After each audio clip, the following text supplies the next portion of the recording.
Welcome to the deep dive. Today, we're tackling a question that fascinates just about everyone and maybe causes a little bit of head scratching too. Why do some people seem to just effortlessly eat whatever they want and stay lean while others feel like, they're constantly fighting against weight gain? Yeah, it's the age-old mystery, isn't it? Our mission today is really to pull back the curtain using these articles and research focused on metabolism. We're going to try and unpack what metabolism actually is, how it functions, and crucially, zero in on the factors that genuinely influence it. Maybe separate some facts from common myth along the way. Exactly. Think of this as your shortcut to understanding your body's incredible energy system. Let's dive right in. Okay. So at its heart, metabolism is the constant chemical process keeping you alive. It's your body's 24/7 powerhouse. Think of it like an engine that never really turns off, or maybe a factory working round the clock just to maintain everything. Right, and it's not just about burning calories from that burger you ate. Not at all. It's regulating critical functions, breathing, blood circulation, repairing cells, even controlling your body temperature. It's fundamental. And the research really highlights that it's surprisingly adaptable too, isn't it? Oh, absolutely. It adjusts to different states like, say, fasting or pregnancy, or even just after an intense workout. Okay. It's a real multitasking marvel, constantly balancing different demands. Okay, so this complex system, you mentioned it operates in sort of two main modes. That's right. Two main modes, often kind of opposing, but always working together. Could we picture them like maybe a demolition crew and a construction team? Is that a fair way to look at it? That's actually a perfect analogy. One mode is catabolism. That's your demolition crew. Its job is to break down the food you eat, like you mentioned tacos earlier, Yeah. right? So breaking down those tacos into smaller components, glucose, amino acids, fatty acids, it's basically extracting the raw materials and the energy. Got it. Demolition crew breaks things down for energy, so anabolism is the other side. Exactly. Anabolism is the construction team. It takes those smaller parts that catabolism provided and uses them to build and repair things, like making new proteins, repairing muscle tissue after you exercise, or even storing energy for later use. And what's amazing is that this is all happening constantly, even when we're, say, asleep. That's the remarkable part. It's nonstop. Even when you're completely at rest, asleep, your metabolism, specifically anabolism, is busy. It's fixing tiny cuts you didn't even know you had, building necessary compounds, just keeping the whole factory running smoothly is never truly off duty. Okay, that makes sense. So when people talk about having a slow metabolism versus a fast one, what are they really getting at? Is it just how quickly this whole factory operates? Well, a lot of that distinction, probably the biggest part, often boils down to something called your basal metabolic rate, BMR. BMR. Okay, lay that out for us. What exactly is BMR? Your BMR is essentially the minimum number of calories your body needs just to exist. It's like your body's idle speed. It's the energy burned just for those vital functions. Breathing, keeping your heart beating, maintaining your organs, all when you're completely at rest, like lying down awake. And this is the biggest chunk of our daily calorie burn. Yeah, typically it accounts for about 60 to 70% of the total calories you use in a day. It's the baseline. Ah, okay. So this is where that friend who can seemingly eat an entire pizza without gaining an ounce might have an edge. Their BMR, their idle speed, might just be naturally higher. Precisely. Their baseline burn is just running a bit hotter, you could say. But there's another really fascinating factor the research points to that contributes significantly to this perceived difference. And something many people might not even realize is happening. It's called NEAT. NEAT. Okay, what's NEAT stand for? NEAT is non-exercise activity thermogenesis. It sounds complicated, but it's basically the energy your body burns through any physical activity that isn't planned exercise. Think about all the unconscious movement throughout your day, fidgeting your fingers, tapping your foot, pacing while you're on a phone call, walking from your car into the office, taking the stairs, all that stuff. Huh. So me bouncing my leg right now could actually be boosting my metabolism a little. It certainly could be contributing. According to the articles we looked at, NEAT can burn anywhere from, say, 100 calories up to maybe 800 extra calories per day for some people. Wow, 800 calories. That's a huge range. It is. And this variation between individuals is massive. It can explain a significant difference in total daily calorie burn, totally separate from workouts. It really can be a kind of secret weapon for those folks who seem to burn calories effortlessly. Okay, so we have BMR as the baseline and NEAT as this sort of unconscious daily movement energy burn. Are these things fixed, or what factors actually influence your metabolic speed? Can we change them? Well, that's the really empowering part, according to the material. While genetics definitely play a foundational role, some people just naturally have a slightly higher BMR. Many key factors shaping your metabolic speed are absolutely things you can influence. Okay, good. Let's hit the big one people always talk about, age. Does your metabolism just inevitably tank as you get older? The research does confirm there's a general trend. Metabolic rate can decrease, maybe about 1 to 2% per decade, typically after age 30. However, and this is a really critical nuance the articles emphasize, this slowdown seems largely tied to a decrease in activity levels and, importantly, muscle mass that often happens with aging if you're not actively working against it. Ah, so it's not just the number of candles on your birthday cake then, it's more about muscle and activity. Exactly. The key twist the material highlights is that muscle mass seems to matter more than your chronological age. So a 60-year-old who consistently lifts weights and stays active can absolutely have a higher metabolic rate, burn more calories at rest than, say, a sedentary 25-year-old. Right. Why is muscle mass so crucial for metabolism? What's the connection? The sources actually describe muscle as metabolic gold. It's just significantly more metabolically active tissue compared to fat tissue. Even when you're just sitting there doing nothing, every pound of muscle burns about 6 times more calories than a pound of fat just to maintain itself. 6 times? That's a really substantial difference. It really adds up over the day. The research gives a concrete example. If you were to swap just 5 pounds of body fat for 5 pounds of lean muscle, you could potentially burn an extra 30 calories per day just sitting around. Huh.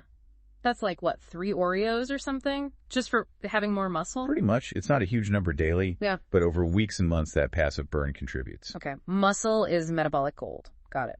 What about the more obvious factors like, diet and exercise? How do they play in? Right, think of diet as the fuel you put into the engine, and exercise as kind of boosting the engine's performance and efficiency.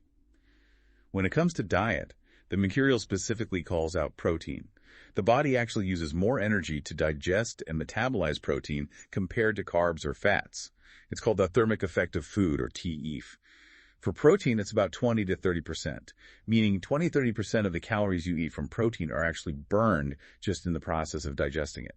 Okay, compared to carbs and fats. Much lower. Carbs are maybe 3 to 10%, and fats are even less, like 0 to 3%. So that post-workout protein shake or having a protein-rich breakfast isn't just about building muscle tissue. It actually gives your metabolism a little extra nudge, too. Absolutely. It's like putting premium fuel in the tank. And then you have exercise, which acts more like the spark plugs, really revving things up.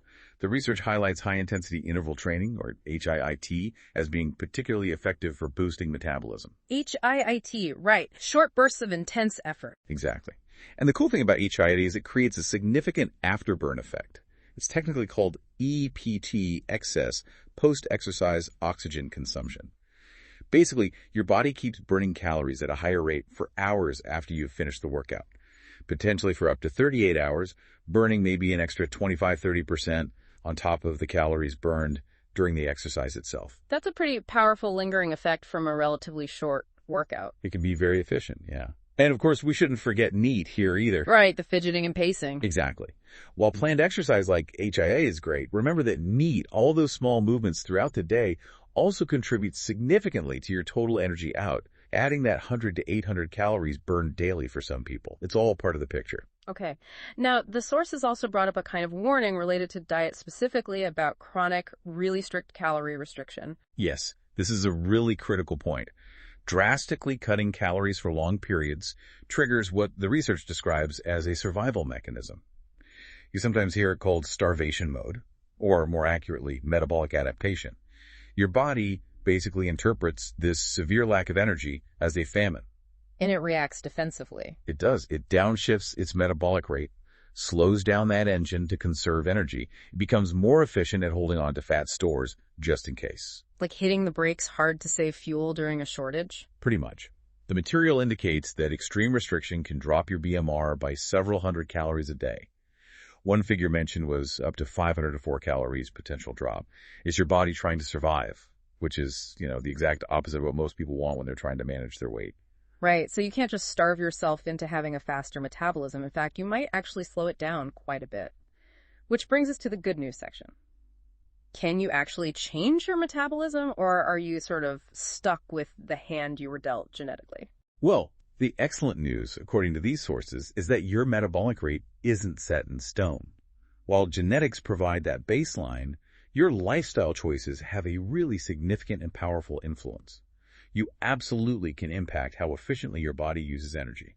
Okay, that's encouraging. So, how do you work with your metabolism rather than accidentally triggering that slowdown? What strategies does the material suggest for boosting it, or at least keeping it running optimally? The absolute top strategy that comes through loud and clear is lifting weights. Strength training.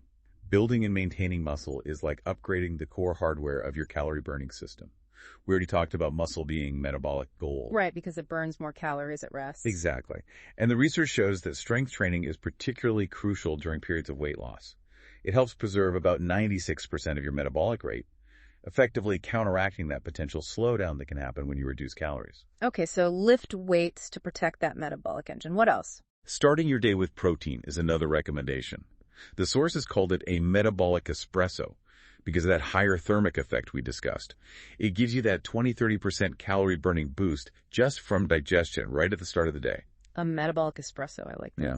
Then prioritizing sleep is just non-negotiable, according to this research. Skimping on sleep really impacts metabolism and hormone balance negatively.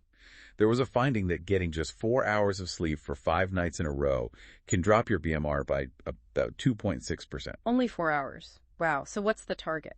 The general recommendation is to aim for 7 to 9 hours of quality sleep per night for optimal metabolic function and hormone regulation. Okay.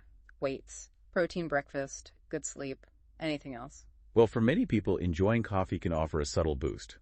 Caffeine is a mild stimulant.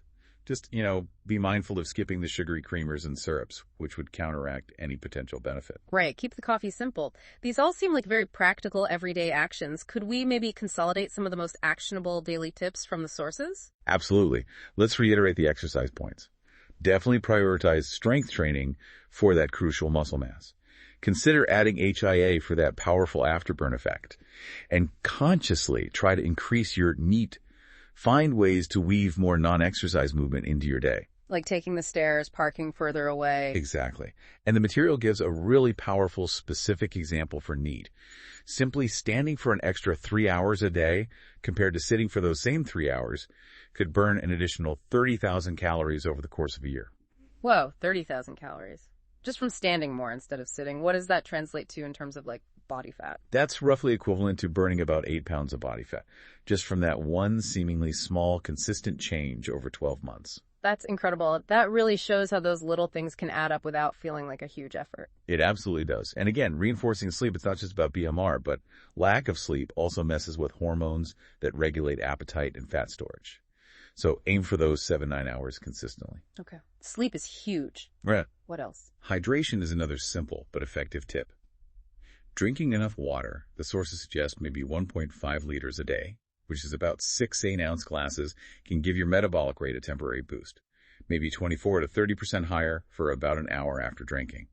Plus, staying well hydrated just supports all your body's metabolic processes in general. Water. Got it. Any other sort of smaller tips mentioned? Little gems? Yeah, a couple of smaller points came up. Spicy foods that contain capsaicin, the stuff that makes chili peppers hot, can give a slight temporary metabolic bump. It's not huge, but it's there.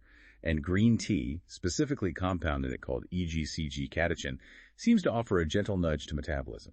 The research suggests you'd likely need a few cups, maybe 2-3 daily, to see any noticeable, albeit still subtle, effect. So it's clearly not about finding one magic bullet food or one perfect type of exercise, is it? It sounds much more like a whole lifestyle approach.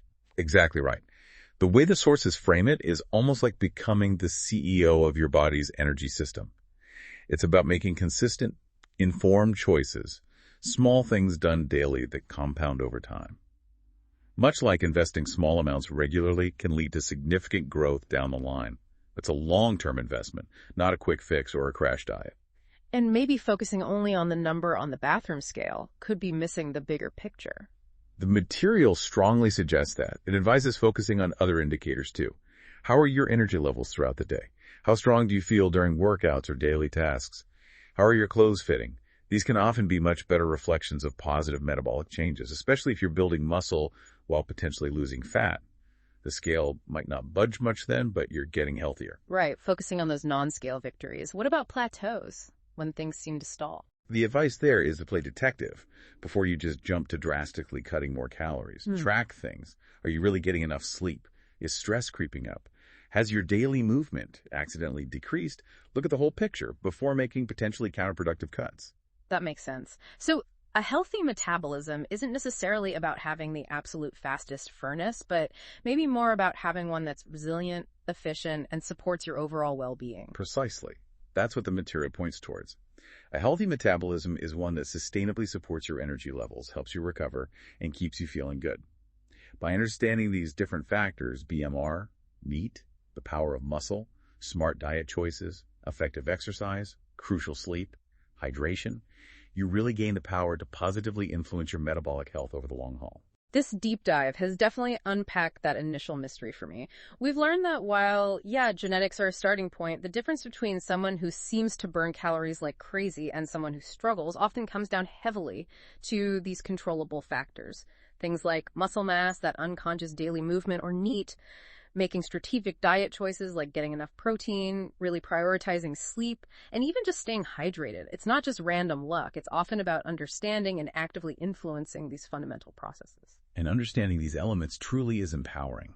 It allows you to make informed changes that work with your body's energy system, not against it. Definitely. And to leave everyone listening with a final thought based on our conversation, considering the really powerful, but often totally unconscious role of NEAT, that non-exercise activity thermogenesis, what seemingly insignificant daily habit might you have right now, or perhaps could easily add, that could be quietly influencing your energy balance in ways you hadn't even considered before this discussion.